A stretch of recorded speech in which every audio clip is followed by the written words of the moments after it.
So you just bought a used car, or maybe you just picked it up yesterday, or you picked it up this morning, or you could possibly be driving it right now while listening to this video. But either or, I'm gonna be real with y'all right now.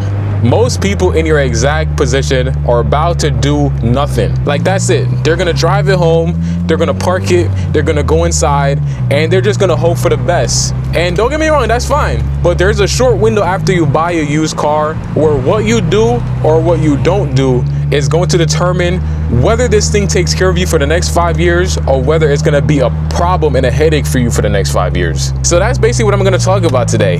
What you should actually be doing in the first 30 days of owning a used car. And this video is not gonna be about textbook stuff. This is gonna be about stuff that I actually did when I bought my car. So that being said, welcome to Zigiwik, where we do these POVs talking about cars, money, and a little bit of real life, man. And let's get right into it. So for the first thing, and I cannot stress this enough, is that you need to have a baseline for this car. You need to know what's actually working with the car and what's not. So the first thing I did when I bought my car is I pulled it into a driveway. At the time it was my brother's driveway, and I simply just popped the hood.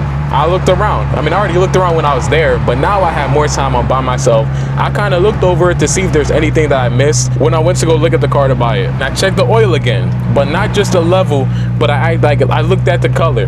If it's black and thick, then that's old oil, and you want to change that. You don't want old oil in your car. You don't know how long it's been in there. And if your oil looks like chocolate milk, then that's probably going to be a coolant leak. Man, you got to deal with that immediately, man. That is not good for business. Go over it, check the coolant reservoir, make sure it's between the min and max lines, and it should be either green or orange or pink depending on the car you have, but it should not be brown, or your coolant reservoir should not be empty. Go ahead and check the brake fluid. If it's dark or been in there for too long, that means it's bad and it needs to be changed. That means that it absorbed the moisture over the time, and your braking performance is not going to be the same as it was if you had fresh fluid in there. So go ahead and change that. Also check power steering fluid. If your car has it, I know some people buy cars with power steering deletes, so obviously you're not going to have this.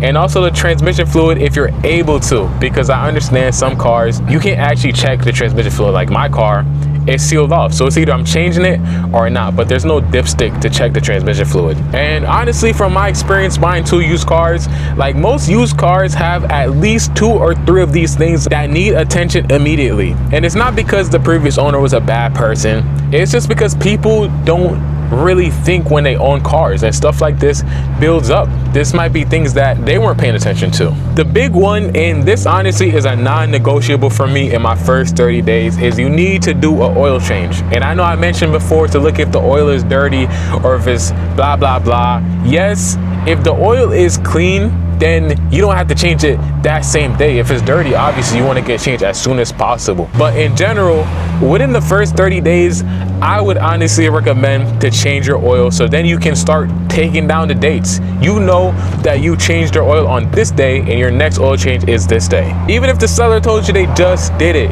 even if it has a sticker on the windshield that says you got 3,000 miles left, just go ahead and change it, bro. The oil is the cheapest insurance that you can buy for your engine. An oil change costs like 30 bucks if you do it yourself, and if you go to a shop, it's probably like $50 or $60. But a new engine is gonna cost you thousands. So that math, it obviously tells you what you need to do. And look, I know I do my own oil changes, and I've talked about this on my channel before. It's really not that hard. Like, all you need is the right oil, the right filter, and a drain pan, and probably like 15 or 20 minutes of your time. And if you've never done it before, just go look up a video on YouTube for your specific car. Like, it's really not that hard. But I understand you might not want to do it yourself. Maybe you're not into that stuff. Simply just go to a shop and get it done. Just do it. That one oil change alone is going to extend the life of your car more than anything else you can do about it, because once that engine is gone, it's gone. So that being said, once you change your oil, go ahead and write down that mileage. Like I said, man, write down the dates, put it in your phone, put it in your notebook. I don't care where you put it, just write it down somewhere, because now you have a baseline. You know when the oil was changed, and you know with what. You know what type of oil is in there, and you know when it needs to be done again. You own this car now, so you have to start acting like it. And the next thing I'm gonna get into is the tires. You know what I mean? And I don't just mean to check the tire pressure to make sure it's at 32 PSI. I mean, you actually have to look at them tires, man. You need to get down there, Get your knees dirty, whatever you going on, get your knees dirty and look at the thread. Look if the rubber is dry rotting. Look if it's wearing evenly. If one side looks more worn than the other side, then you probably got uneven tire wear, and that could mean your alignment is off or something is messed up in your suspension. These are things that you need to understand with the car you're gonna keep over the next few years. And even if the tires are in decent shape, you don't know when the last time they were rotated. So go ahead and just rotate the tires. It's free. You literally just take them off and swap the wheels around. That's all it takes, and it extends the life of the tires significantly. Go ahead and open the trunk, and if you have a spare, check the spare, you know what I mean? Make sure you have one, make sure it exists, and make sure it's inflated, because a lot of times these spares, I'm telling you, they be in the trunk. People forget about it for years, and it's deflated, and then the one night you're on the side of the highway and you need that spare, you can't use it because you don't got a pump on you and the spare has no air in it. So make sure when you need it, it's gonna be able to work for you. And guys, for the next one, this is something that I've spoken about in previous videos, but you need to find a mechanic before you actually need one. You're not gonna wait until your check engine light comes on or when your suspension starts making a weird knocking sound at certain turns or something. You need to find a mechanic before any of that, because when something goes wrong, and eventually something will go wrong because it's a car, and on top of that, it's a used car, so something is bound to go wrong. You need to have somebody that you can trust to work on your car. Somebody that knows your car. Somebody that's not going to charge you for stuff you don't need because they know you'll come back or you'll send people. If you don't have a mechanic, this is the time to find one. Go ahead and take your car in for a full inspection now. You're new to this car, you don't know its full history. An inspection from a good mechanic is gonna tell you everything that's either bad with it or that is on its way to going out. And maybe nothing is wrong. That is good. You have the peace of mind, and you started a relationship with a shop that is honest enough to tell you that nothing is wrong with your car. Maybe they'll find something small that would have became something big, and that's even better. You caught this early when it's cheap. And I know I've talked about this on my channel a lot, but finding a mechanic you can actually trust is one of the most underrated things in owning a car. And now here's something that most people never think about. You gotta document everything right now while the car is fresh.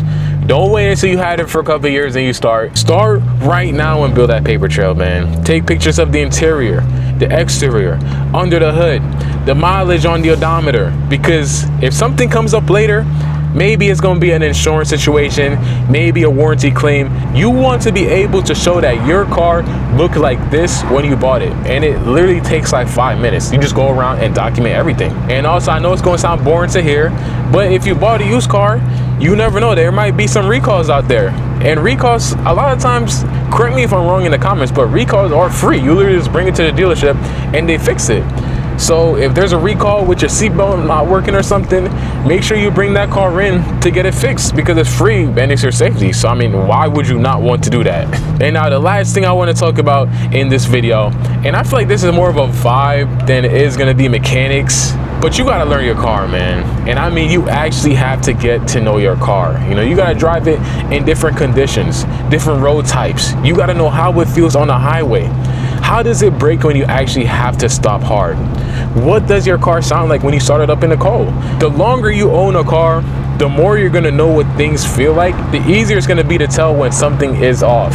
And I personally feel like that's one of the most valuable things that you benefit from when it comes to keeping a car long term. Like over the years, you're gonna be able to know the difference between a rattle or something that just started, because you're in that car every single day. You're gonna subconsciously be able to know, like, damn, this axle on the left side is shaking a little bit more. Let me go check. And you're gonna find out, my boot is ripped, I gotta change my axle. Like things like this, you just gain over years and years of driving that car. So go ahead and just get to know it. I feel like used cars develop a lot of problems and a reputation for being like unreliable compared to a new car. Because a lot of people simply don't care about it. They buy a car, they drive it until it breaks, and then they complain a little bit, and they go buy another one.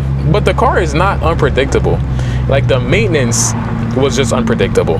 And if you take care of your car within the first 30 days, you're already ahead of like 80% of used car owners out there. And that being said, I'm gonna catch y'all in the next video, man. Make sure y'all buy TSX and travel. I love y'all. We are almost at 5,000 subscribers, man. So thank you very much for those who made it this far. Catch you in the next one. Peace.